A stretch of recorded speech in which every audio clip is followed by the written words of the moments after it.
పుణ్యస్థలి అయినటువంటి పూనా నగరంలో మరి ఆ దేవదేవుడు కేవల మూలభూత పరమాకాశ స్థితిలో ఉండేటటువంటి ఆ పరాత్పరుడు ఒక చిన్న శిశువుగా జన్మ తీసుకున్నాడు నాయన. పూనా నగరంలో ఆ ఉదయం 5 గంటలకి 1894 ఫిబ్రవరి 25వ తేదీన ఉదయం 5 గంటలకి జన్మ తీసుకున్నాడు. ఆ జన్మ తీసుకున్నటువంటి సమయంలో దేవతలందరూ బ్రహ్మాండంగా సంతోషిస్తూ సీరియల్ చూసుకుంటూ దేవతలు కూడా చాలా బ్రహ్మాండమైనటువంటి ఆనందంతో వాళ్ళందరూ పలకరింపుతో ఆనందంగా ఉన్నారు ఆయన. ఏ విధంగా అంటే పెద్ద పెద్ద వటవృక్షాల మీద నివసించేటటువంటి పక్షులన్నీ కిలకిలారావాలు చేసుకుంటూ ఒక కొత్త దినం ప్రారంభమైందని చెప్పి అవన్నీ కూడా ఆనందంగా ఎగురుతూ ఉండేటటువంటి సమయంలో లేదు ఉదయభానుని కిరణాలు ఆ తరంగాల మీద పడుతూ ఉండేటటువంటి సముద్రపు తరంగాలు ఉవ్వెత్తున ఎగిరి పడేటటువంటి సమయంలో మునులు ఋషులు అందరూ తపస్సు చేసుకునేటటువంటి బ్రహ్మీయపద సమయంలో జన్మించాడు ఆయన. ఆ జన్మించినటువంటి చిన్న శిశువుకి ఊయలు లూపుతూ మరి వాళ్ళందరూ ఏ విధంగా వాళ్ళు పాడారు చక్కగా మరి వాడు పాడి వినిపిస్తాడు. విందా మరి సోదరు తమ్ముడు బాబర్ది ప్రభు నీ కదా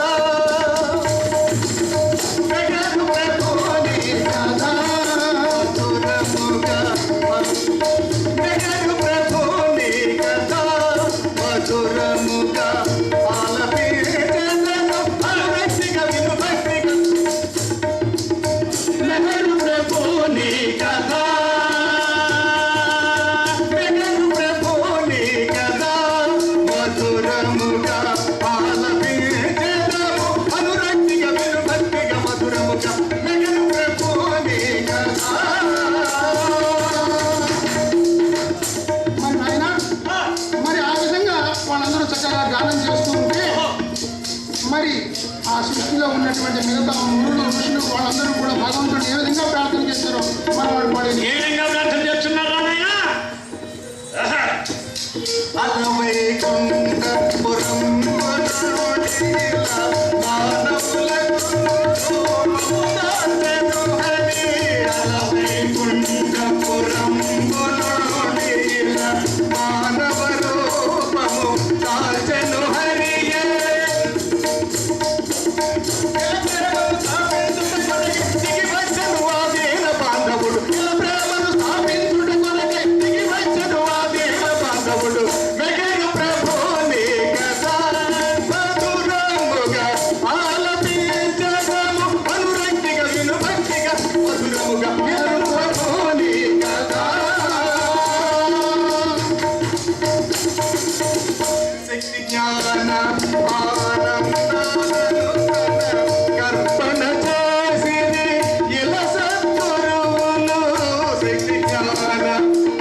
మరి ఆ విధంగా మనవాడు ఆంధ్రలో నుండే తొగరు పెట్టాం కొట్టాను బాగలడు నా జిట్టు పని హెడ్ ఒక్కటి అర్థం అవ్వలేదు. ఏమిటా బాబు చెప్పు ఏమిటి? నాకు అసలు మీరు ఎందుకు వచ్చారు, అసలు ఏమిటి కదా, వీళ్ళంతా ఎవరు, ఆయన ఎవరు, మన వేషాలు ఏమిటి, అక్కడ చేస్తున్న మోసాలు ఏమిటి, వాళ్ళకి వచ్చిన రోసాలు ఏమిటి, నాకు కొంచెం విడదీసి అర్థమైనట్లు పనస పండు విప్పి పల్లెంలో పెట్టి తొనకుతున్నాం ఎలాగైతే మనం తింటామో అలాగే విడదీసి విప్పి చెప్పాలి. అసలు ఎంతకి మీరు కథ చెప్పడానికి వచ్చారు, అసలు ఏ కథ చెప్తారు, అసలు ఎందుకు వచ్చారు, ఆ కథలోని అర్థం ఏమిటి ముందు తెలియని, ముందు నాకు తెలిస్తే నేను అలాగే చెప్తాను. నాయన నువ్వు హాస్య ధోరణిలో అవతార మెహర్ బాబా వారి యొక్క కథని ఇప్పటి వరకు ఆంధ్రదేశంలో కొన్ని వేల సార్లు చెప్పడం అనేటటువంటిది జరిగింది. ఇక్కడ ఉన్నటువంటి అందరూ ప్రేక్షకులందరికీ తెలిసినటువంటి విషయమే. అయితే ఇది యక్షగాన ప్రక్రియ. యక్షగాన ప్రక్రియలో శాస్త్రీయ సంగీతము, వేదాంతపరమైనటువంటి విషయాలు చక్కటి భాషతో మనం ఇక్కడ ఒక గంటన్నర సేపు వీళ్ళందరికీ కూడా విందుగా తెలియజేసేటటువంటి విధానం ఒకటి ఉంది నాయన. ఈ వేదంగా అంటే ఏనాడో పునాదులను పడి మీ కాంక్రీట్ వేసి ఇప్పుడు ఎవరండి అసలు అవన్నీ. అసలు ఈ మెహర్ బాబా కథ చెప్పడానికి మీరు వచ్చారు కదా, ఇందులో ఉన్న సీక్రెట్స్ ఏమైనా మీకు తెలుసునా? ఓని నీకు తెలిస్తే చెప్పరాదా సీక్రెట్? ఓరే బాబా అసలు సీక్రెట్ అంటే అర్థమేంటరా?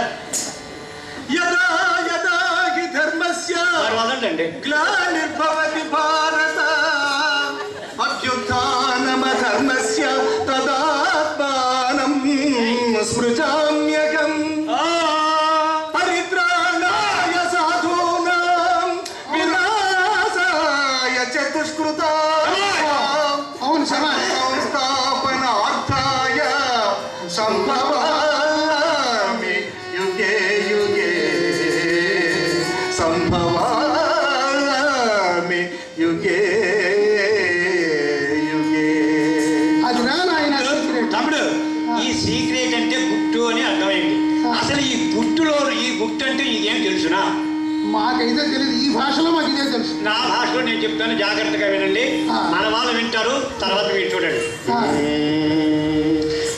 తెలుసుకున్నారండి మన వారి గుట్టు చేత చల్లంగా చెబుతాను గుట్టు. అన్నా అక్క అన్న తమ్ముడు చెల్లి జాగ్రత్తగా వినండి. ప్రతి దీనికి సంసారానికి సుఖానికి వివాహానికి ప్రతిదానికి ఒక రహస్యం అంటూ ఉంటుంది గుట్టు. ఆ గుట్టేమిటో జాగ్రత్తగా వినండి. తెలుసుకున్నారండి మన వారి గుట్టు తెల్లముగా చెబుతాను గుట్టు. చెప్పకుంటేను వీడినే తిట్టు చెప్పితే నీవు జై బాబు గుట్టు. తెలుసుకున్నారండి మన వారి గుట్టు తెల్లముగా చెబుతాను గుట్టు. చెప్పకుంటేను వీడినే తిట్టు చెప్పితే నీవు జై బాబు గుట్టు. నేను చెప్పకపోతే తమ్ముడిని తెచ్చండి, నేను చెప్తాను జైబాబు కొట్టండి.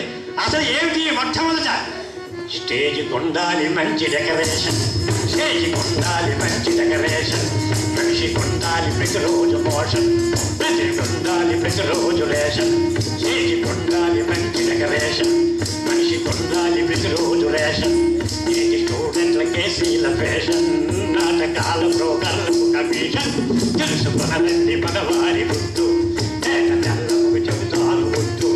చెప్పకుంటేను వీడినే తిట్టు చెప్పితే నీవు జై బాబు గుట్టు.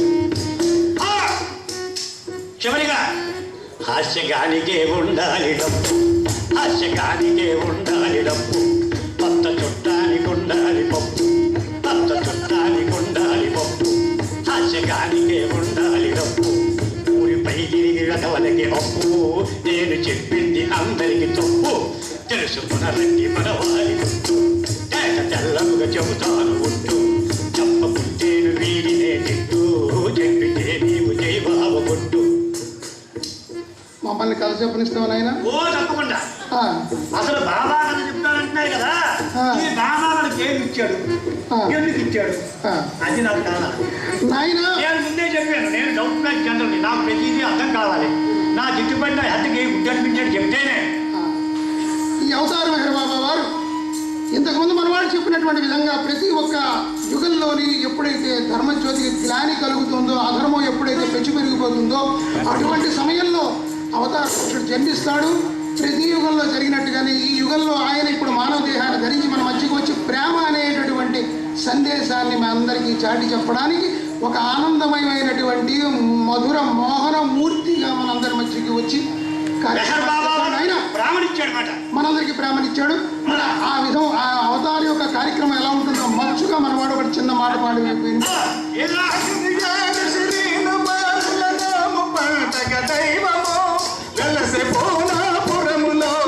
అది ప్రభాత సమయము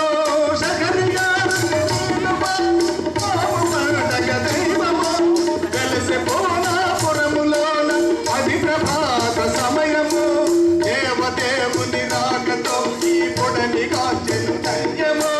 దేవదేవుని రాకతో ఈ పొడని కాచెను ధన్యము. సకల సృష్టికి సర్వసాక్షికి సకలము ఆనందము, సకల జనులకు సర్వ సృష్టికి సౌఖ్యము ఆనందము. ఆయన మరి ఆ తర్వాత ఆయన ఏ విధంగా అయితే దేవదేవుల యొక్క తర్వాత విషయాన్ని పాడి వినిపిస్తాడు. మరి ఈ ప్రకారంగా అంటే ఎలా అవతారుడైనటువంటి అవతార పురుషుడు 1894 ఫిబ్రవరి 25 ప్రభాత సమయంలో సెయింట్ ససూన్ డేవిడ్ హాస్పిటల్ నందు ఆయన అవతార రూపం దాల్చి ఉన్నారు. శరియార్జీ శిరిన్ బానులనడి పుణ్య దంపతులకు ఆ యొక్క శిశు జననం జరిగింది. ఈ ప్రకారంగా ఆ బాలను దినదిన ప్రవర్ధమానుడు ఉంటున్నటువంటి సందర్భంలో ఈ ప్రకారంగా జోలపాటలు పాడుతూ ఉన్నారు. ఆయన జోలపాటు పాడి సిరిలాలి చెన్నారి లాలి నోముల పంటకు నూరెళ్ళలాలి. సిరి సిరిలాలి చెన్నారి లాలి నోముల పంటకు నూరెళ్ళలాలి.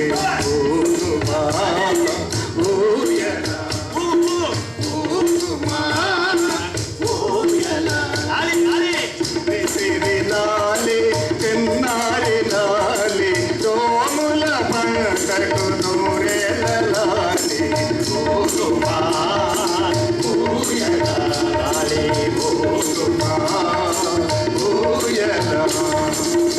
నాలుగు భువనాలు తరింపజేయ ప్రభవించినావయ్య చెలియాతి తనయ 14 భువనాలు తరింపజేయ ప్రభవించినావయ్య చెలియాతి తనయ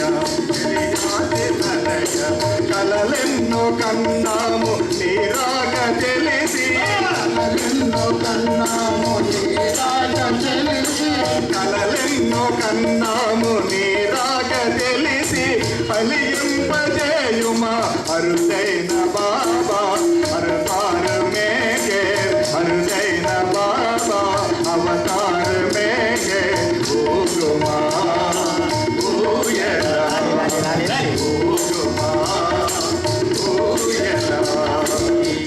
తిరి లాలి చెన్నారి లాలి నోల పడతగు నూరేళ్ళ లాలి ఊరుమా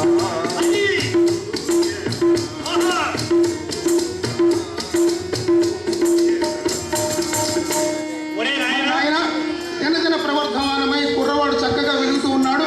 ఓ కుర్రవాడు కలగడం వాటికేవి ఆయన ఆగు నన్ను కథ నేను చెప్పాలి, నువ్వు హాస్యం చెప్పాలి, మనవాడు పాట పాడాలి, అంతే కదా. దినదిన ప్రవర్ధమానమై పెరుగుతున్నటువంటి వాడు బ్రహ్మాండమైనటువంటి శుక్లపక్ష చంద్రుడిలాగా వెలుగుతూ ఉన్నటువంటి వాడు 11 సంవత్సరాల ప్రాయం వచ్చేటప్పుడు అంటే ఎవరు వచ్చి సినిమా అలాగా స్కూల్లో కాస్మోపాలిటన్ క్లబ్ అనేటటువంటి దానిని స్థాపించి సర్వమత సామరస్యం కోసం అన్ని మతాలకు చెందినటువంటి పిల్లల్ని స్నేహితులుగా చేసుకొని హ్యూమా అనే కలం పేరుతో చక్కగైనటువంటి దిబ్బతలు రాస్తున్నాడు ఆయన. హ్యూమా అనే కలం పేరు. హ్యూమా అంటే స్వర్గలోకంలో విహరించేటటువంటి ఒక బ్రహ్మాండమైన హంస పేరు అది. ఓహో, వాళ్ళ పార్సీ భాషలో స్వర్గలోకంలో విహరించేటటువంటి ఒక హంస అని ఆ కలం పేరుతో పద కవితలన్నింటినీ రాస్తూ ఉండేటటువంటి వాడు. ప్రాయం వచ్చింది నాయన, 16 సంవత్సరాల ప్రాయం వచ్చింది. చెప్పేది కదా ఎవరు వచ్చింది. హాయిగా పిల్లలతో ఆడుకుంటూ పాడుకుంటూ ఉండేటటువంటి వాడికి అవతార్ మెహర్ బాబా వారి జీవిత చరిత్ర 4 భాగాలుగా చెప్పుకోవచ్చు. Pre realised life, post realised life, new life, free life అని. అందులో ప్రీ రియలైజ్డ్ లైఫ్ లో కుర్రవాడు 16 సంవత్సరాల ప్రాయం వచ్చింది. హిందువుల కళాశాలలో చదువుకున్నాడు, డెక్కన్ కళాశాలలో అయింది, క్రైస్తవుల పాఠశాలలో చదువుకున్నాడు. కాలేజీకి వెళ్ళి సైకిల్ మీద ఇంటికి తిరిగి వస్తూ ఉండగా కాలిపోయింది.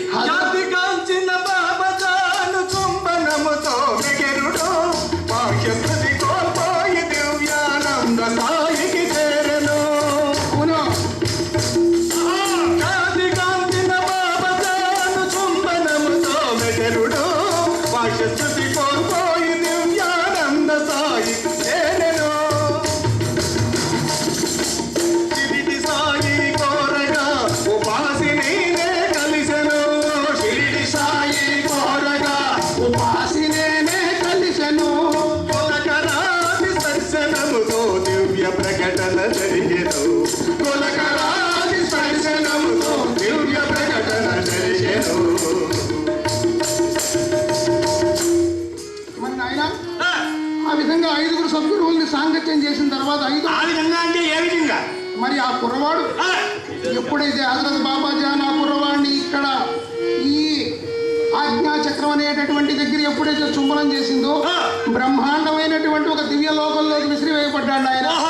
అంతవరకు చిన్నపిల్లలతో ఆడుకుంటూ తిరుగుతూ ఉండేటటువంటి వాడు అక్కడ ఉన్నటువంటి ఆ లోకంలో ఉన్నటువంటి భావోద్రేకాలకి వాటికి తట్టుకోలేక ఉన్మాద స్థితిలోకి వెళ్ళిపోయాడు పాపం. అప్పుడప్పుడు నాకు వచ్చిన ఉన్మాద స్థితిలాగా అవునా ఆయన. ఇది ఉంది కదా అల్లావిడి. మేము 18 మంది ఆవిడ జోలికి వెళ్దాం. మేము ఇంట్లో 18 మంది ఉన్నా మా మనవాళ్ళు ఎందరూ 19 మందితో 20 మందితో ఉన్నా ఆవిడ జోలికి వెళ్దాం. అలాగా ఎవరు?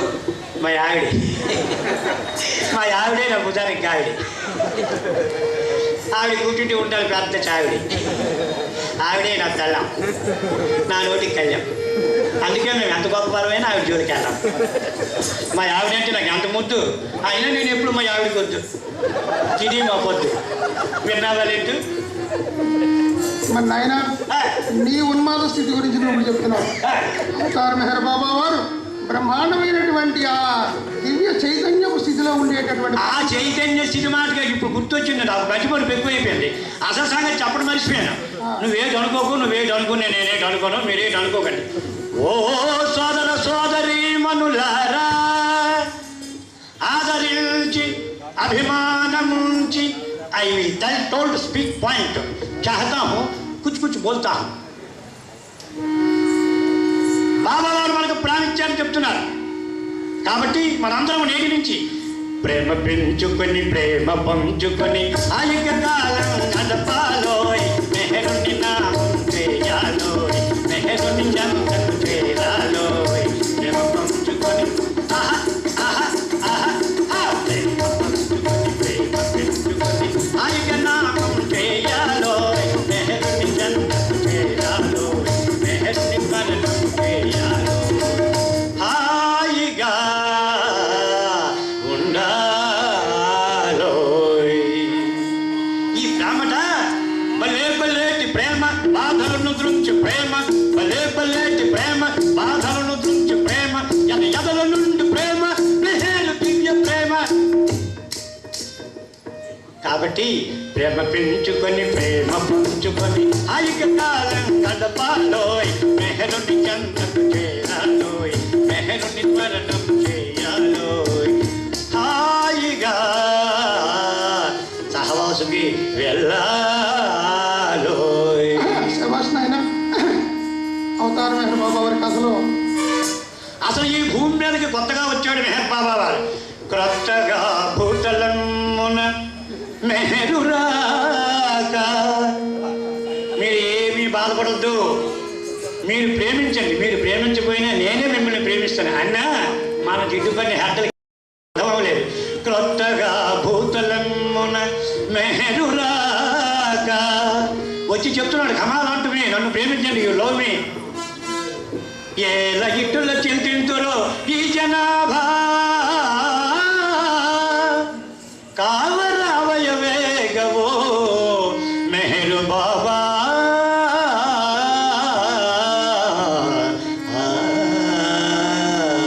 వచ్చాడండి బాబా, కమాల్ అంటే మేలు కొలపడానికి వచ్చాడు ఆయన. మారరు ఈ జనం, మాచున్నదే మెహరాగమనం. మారరు ఈ జనం.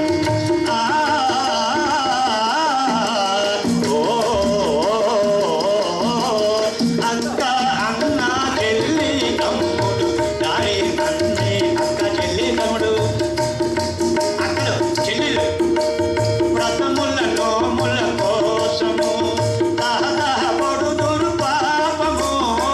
కథక చిన్నక్క చెల్లి అమ్మ వ్రతముల నోముల కోసము తహతహ పొడుదురు పాపము. ప్రేమే కరువై పోవగా ఎందుకు తహతహదండగా. మారరు ఈ జనం, మాచుటకే మెహరాగమనం. మారరు ఈ జనం.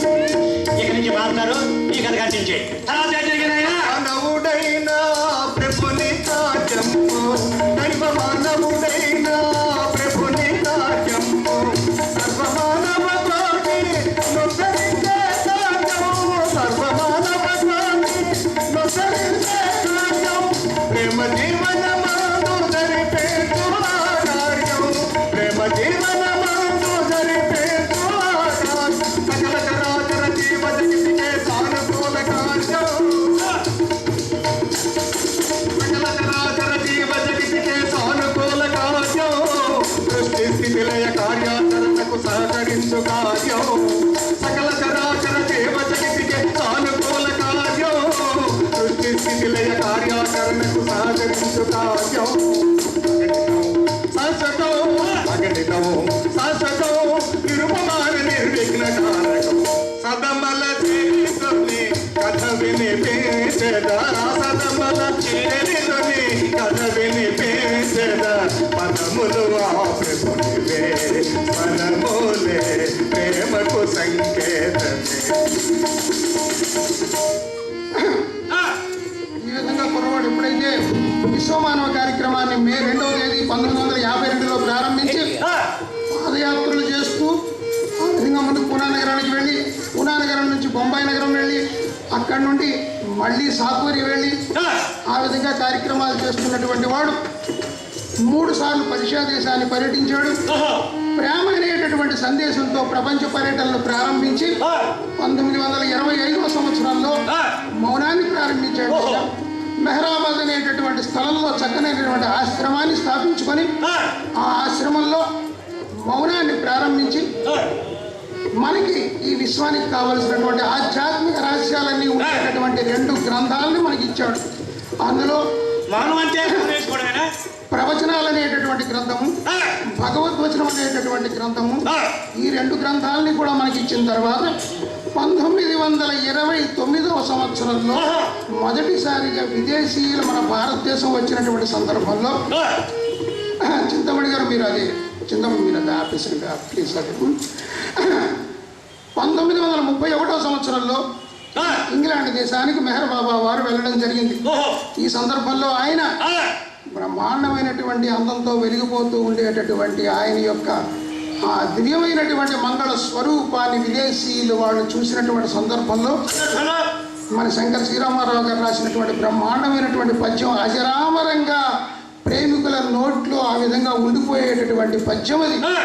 మధురమైనటువంటి గాయకులు పాడితే దానికి బంగారానికి పరిమళం అప్పినట్టే. అందము చిందులాడు విమలాస్యం అనేటటువంటి అందము చిందులాడు విమలాస్యము చారు తరాక్షి యుగ్మమున్ ముందుకు రాలు నాసిక ముద్దుల పెళ్లి పట్టుగుచ్చులను గంధపు ఛాయం నేను. అది ఏ విధంగా ఉంటుందో మనవాడు పాడి వినిపిస్తాడు. విందాం. అందము చిందులాడు విమలాస్యము,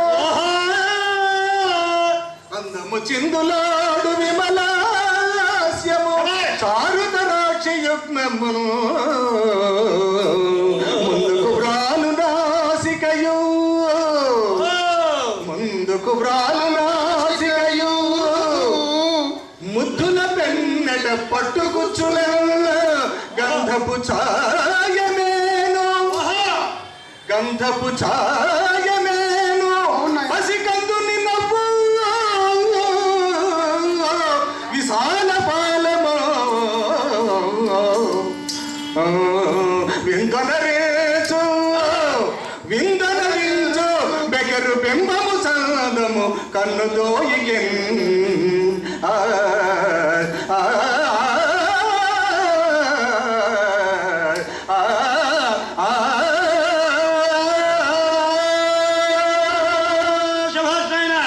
నాయన ఆ విధంగా మెహర్ బాబా వారి యొక్క దివ్య మంగళ స్వరూపాన్ని వాడు చూసినటువంటి వాళ్ళల్లో ఎంతో మంది శాస్త్రజ్ఞులు, వయస్సు పండిపోయినటువంటి శాస్త్రజ్ఞులు, జీవితంలో ఎప్పుడూ కూడా ఎన్నెన్ని గ్రంథాలు చదివినప్పటికీ కూడా భగవంతుని యొక్క తత్వాన్ని తెలుసుకోలేనటువంటి వాళ్ళు అవతార మెహర్ బాబా వారు తెలిసిన మాత్రం చేత హృదయం స్పందించి తన్మయత్వం చెంది అటువంటి వాళ్ళందరూ తరించినటువంటి కథలు మనకి ఎన్నో ఉన్నాయి.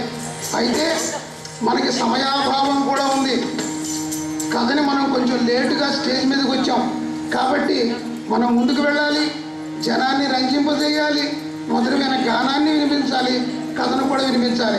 అవతార మెహర్ బాబా వారు 1937వ సంవత్సరంలో విదేశీయులు మన భారతదేశంలో రమ్మన్నాడు.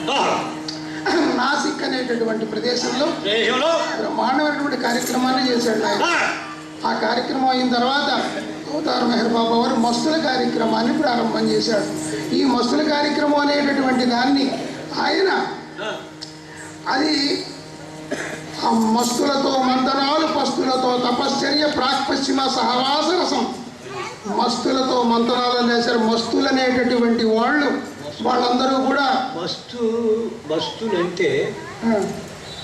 మస్తులంటే చిన్నప్పుడు నేను మస్తులు అనగా శిస్తుల వసువులు చేయు అని అర్థము అని నాకు గుర్తు.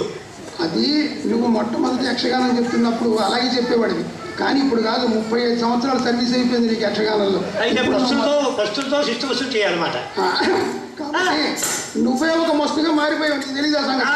కాబట్టి నాయన ఇప్పుడు ఏమిటంటే అటువంటి వాళ్ళందరితో సాంగత్యం చేసినటువంటి మెహర్ బాబా వారు ఆధ్యాత్మిక ప్రపంచంలో ఉన్నతమైనటువంటి భూమికల్లో తిరుగాడుతూ ఉండేటటువంటి వాళ్ళు వాళ్ళ యొక్క గమ్యస్థానాన్ని చేరుకోలేక అడ్డంగా ఉండేటటువంటి వాళ్ళకి వాళ్ళ భుజం తట్టి వాళ్ళకు ఒక రకమైనటువంటి ఒక కుదుపుని ఇచ్చి ఆ ఆ జీవితంలో వాళ్ళని ముందుకు తీసుకెళ్లేటటువంటి కార్యక్రమాన్ని చేపట్టాడు మెహర్ బాబా వారు. ఇది కేవలం అవతార్ మెహర్ బాబా వారి జీవిత చరిత్రలో ఉండేటటువంటి భాగ్యము. మనందరికీ మన సొంతం, మస్తుల చరిత్రలు మన సొంతం. ఎందుకంటే ఇంకా వేరే ఎక్కడ ఇటువంటివి లేవు. అటువంటి మహిమాన్వితులందరితో కార్యక్రమం చేస్తున్నటువంటి వాడు. మరి ఆ తర్వాత 1949వ సంవత్సరంలో రెండవ ఘట్టం, మూడవ ఘట్టం అయినటువంటి నవజీవన కార్యక్రమాన్ని ప్రారంభించాడు. ఆయన నవజీవన కార్యక్రమం ఏ విధంగా ఉంటుందో మచ్చు త్వరగా మన వాడు వినిపిస్తుంది. నింగికి నేలకున్నడుమ నిలిచిన శూన్యము వలనుండు. నింగికి నేలకున్నడుమ నిలిచిన శూన్యము వలనుండు. సంగతి రుంగలేరెవరు సద్గురు వందిత సార్వభౌమ. నీ కొంగులు వీడరా ఇతర కోరికలేవియు కోరరా.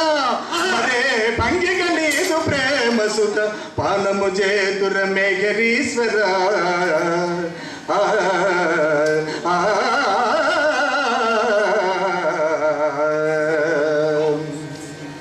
మరి మతతత్వమును కులతత్వమును రూపుమాపినాడు. ఒక సిద్ధాంతపు ఆచారాలను తునిలో వేశాడు. నవతత్వమును కులతత్వమును రూపుమాపినాడు. మత సిద్ధాంతపు ఆచారాలను తునిలో వేశాడు. దీన జనుల వస్తులను పుష్టులను ఉద్ధరించినాడు. దీన జనుల వస్తులను పుష్టులను ఉద్ధరించినాడు. సర్వోన్నతుడను నేనేనను దాటి చెప్పినాడు. సర్వోన్నతుడను నేనేనను దాటి చెప్పినాడు. మరి బ్రహ్మాండంగా మనవాడు పాడుతూ ఉంటే ఎలా ఉందంటే, కథల రంగంలో గుర్రాలతో ఎలాగైతే వాళ్ళు వెళుతూ ఉంటారో ఆ గుర్రపు డెక్కల చప్పుడు ఏ విధంగా ఉంటుందో అలాగే నడకని ఈరోజు చూపిస్తున్నాడు మన నాయన. నవజీవనము నడిపినావు. నవజీవనము నడిపినావు. ప్రేమ సే బిఛా దీజియేనే. ప్రేమ సే బిఛా దీజియేనే. ప్రతి పూట యాచేతే దిన దినము గడిపి. ప్రతి పూట యాచేతే దిన దినము గడిపి. నవజీవనము గడిపినావు. బాబా నవజీవనము నడిపినావు. నీ ప్రేమ నాశించి నీ వెంట జనుదేసి. నీ ప్రేమ నాశించి నీ వెంట జనుదేసి. సర్వాన్ని జయించి సర్వార్పణము చేసి. సర్వాన్ని జయించి సర్వార్పణము చేసి. ప్రియసఖే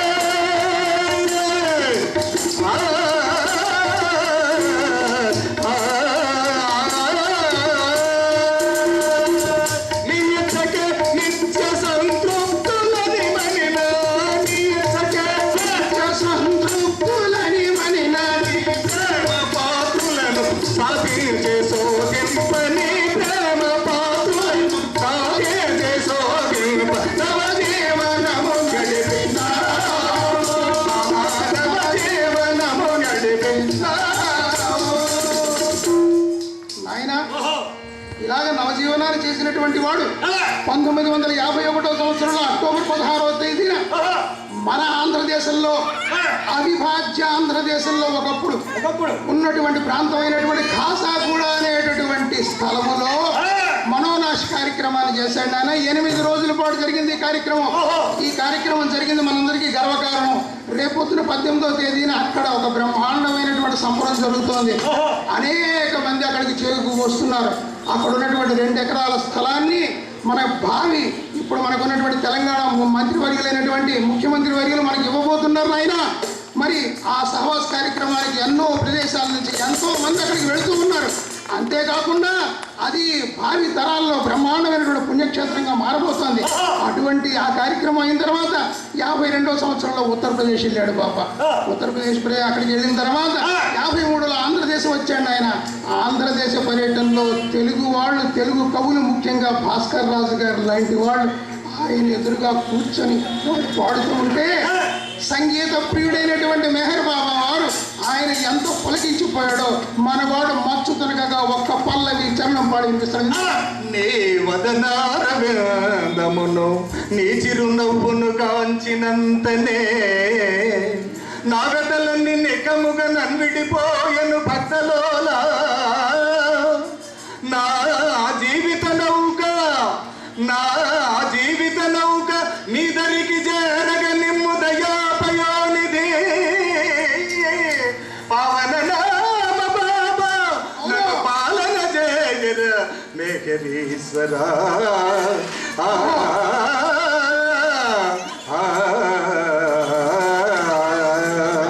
ఎవరి మేఘరు బాబా ఎంతందగాడు ఎంతందగాడు ఎవరి మేఘరు బాబా ఎంతందగాడు ఎంతందగాడు అవని ఇతని సాటి అందగాడు అవని ఇతని సాటి అందగాడు మేఘరు బాబా ఎంతందగాడు ఎంతందగాడు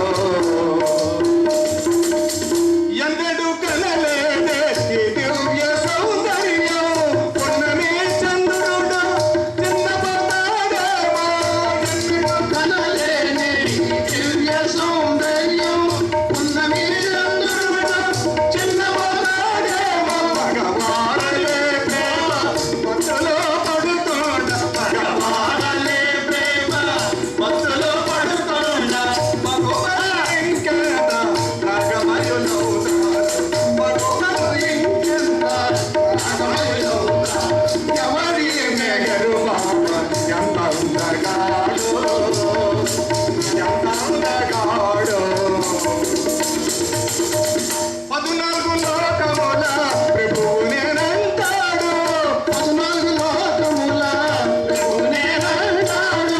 వేదాంతి వలెతాడు ఓ గిరిజనులంటాడు వేదాంతి వలెతాడు ఓ నిరంతరంటాడు. పర్వతిగారు అని షిరిడి సాయి సూక్తి పర్వతిగారనే శిరిడే సాయి సూక్తి. పరబ్రహ్మమేనని పరమ గురువుల సూక్తి పరబ్రహ్మమేనని పరమ గురువుల సూక్తి ఎవరేమి ఎంతందగాడు ఎంతందగాడు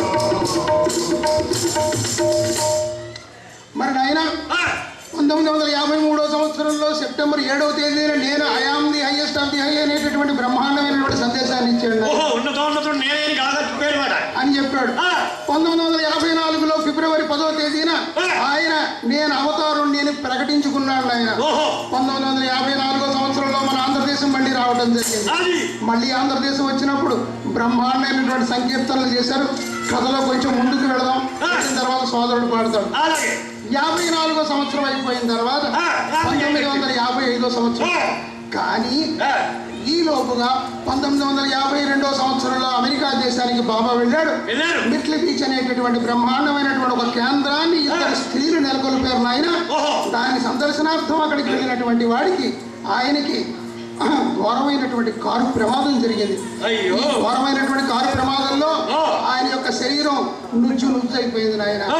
అయినప్పటికీ కూడా ఆయన అంతకు ముందు ప్రారంభించినటువంటి మౌనాన్ని మాత్రం విడిచిపెట్టకుండా ఆ విధంగా అటువంటి ప్రమాదం జరిగినప్పటికీ కూడా తన ఇచ్చ మేరకు రక్తాన్ని చిందించి అయినప్పటికీ కూడా మౌనాన్ని విడిచిపెట్టకుండా ప్రేమను పంచి ఇస్తూ అమెరికా దేశంలో వాళ్ళందరికీ కూడా బ్రహ్మాండమైనటువంటి మరి వాళ్ళ అనిర్వచనీయమైనటువంటి ప్రేమ స్వరూపాన్ని చూస్తూ ఉన్నారు. ఏం చేతనంటే ఈ మౌనం అనేటటువంటి దాని గురించి బాబా చెప్తూ, నేను మీకు ప్రేమను పంచడానికి ఇంతకంటే సులువైనటువంటి మార్గం ఇంకొకటి లేదు. నేను మౌనాన్ని ప్రారంభించాను. నేను ఏదో ఒక భాషలో మాట్లాడితే కేవలం ఆ భాష వాళ్ళే నా వాళ్ళు అవుతారు. కానీ వీటన్నింటికీ చాలా గొప్పదైనటువంటి అన్ని భాషల్లో ఉన్నటువంటి ఒక స్వారూప్యమైనటువంటి విషయాన్ని తీసుకున్నాను. మాటకి మధ్యలో ఉన్న నిశ్శబ్దం, ఆ నిశ్శబ్దంతోనే ఒక భాషను తయారు చేసుకున్నాను.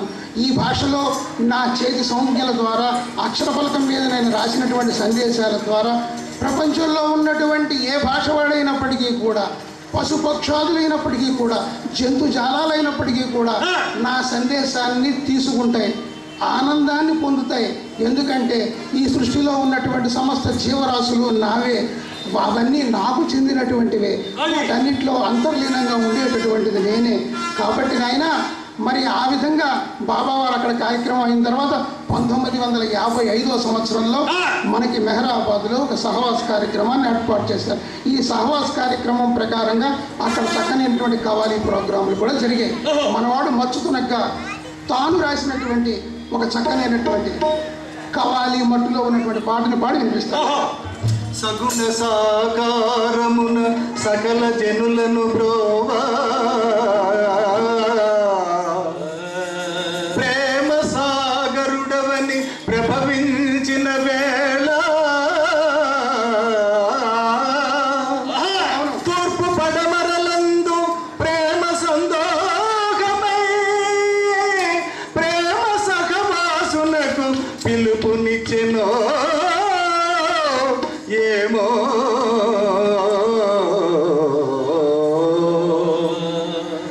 సర్వేశ్వరుడే సకల సాక్షిగా నిలచి పశ్చిమముల సంధించినాడు.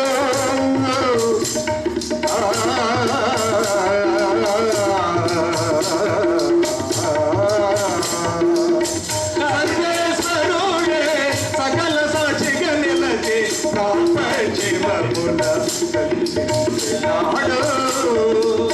మౌనములో సర్వేశ్వర భావము, మౌనములో సర్వేశ్వర భావము, సకల హృదయముల కరిగించినాడు, సకల హృదయముల కరిగించినాడు. సర్వేశ్వరుడే సకల సాక్షిగా నిలచి పశ్చిమముల సంధించినాడు.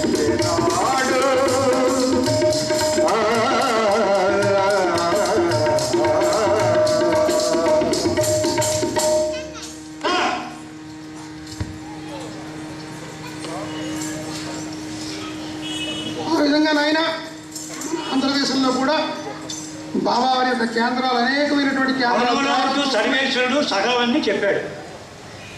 మనకి మనందరం గర్వంగా చెప్పుకునేటటువంటి బాబావారి యొక్క మూర్తిభవించినటువంటి బ్రహ్మాండమైనటువంటి, ఎల్లప్పుడూ నేను అందులో ఉంటాను అని బాబావారు మనందరికీ చెప్పినటువంటి కొవ్వూరు కేంద్రం కూడా ప్రారంభమైంది.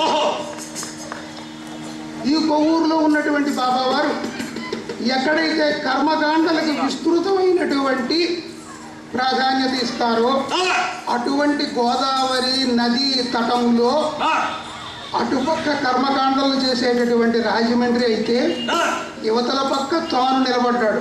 ఎంచేతనంటే ఈ కర్మకాండల వల్ల నన్ను మీరు వెతుకాడలేరు, మీరు నన్ను పొందాలంటే మీ అంతర్యంలో ఉన్నటువంటి నన్ను చూడండి అని సందేశాన్ని ఇచ్చి ఆ కొవ్వూరులో అక్కడ ఉన్నప్పుడు భాస్కర్ రాజు గారు ఆంధ్రదేశంలో ఉన్నటువంటి ప్రేమికులందరినీ చూసి తన ఆర్తిని ఒక పాటలో వెళ్ళగట్టాడు. 700కి మళ్ళీ ఏళ్ళకి కానీ రానటువంటి అవతారం ఇది, అవకాశాన్ని జార విడిచిపోకండి. ఎందుచేతనంటే అయాచితముగా అప్రయత్నముగా అవతారుడు మనకి దొరికనన్నాడు. నాయనా మనం కోరుకోకుండా వచ్చాడు, మనకి తెలియదు ఆయన ఎవరో తెలియదు, ఆయనలో సౌందర్యం ఏమిటో తెలియదు. తనంతట తానుగా మనందరి మధ్యకి వచ్చి నేను అవతారుణ్ణి, నన్ను మీరందరూ శరణు పొందండి, దయచేసి ఆరాధించకండి. మీరు పూజ చేసి ఆరాధిస్తే నాకు మీకు మధ్యలో దూరం పెరిగిపోతుంది. మీరందరూ నన్ను ప్రేమించండి. ఏమిటయ్యా మీరు చేయవలసిన పని? నా కొంగుని జారకుండా పట్టుకోండి అని చెప్పి జార విడిచేవా తరుణం దాటిపోతుంది. మళ్ళీ 700కి కానీ రాడు. అయాచితముగా అప్రయత్నంగా మన ఆంధ్రానికి వచ్చినటువంటి ఆయన్ని అందరూ చూడండి అని చెప్పి ఆ విధంగా మరి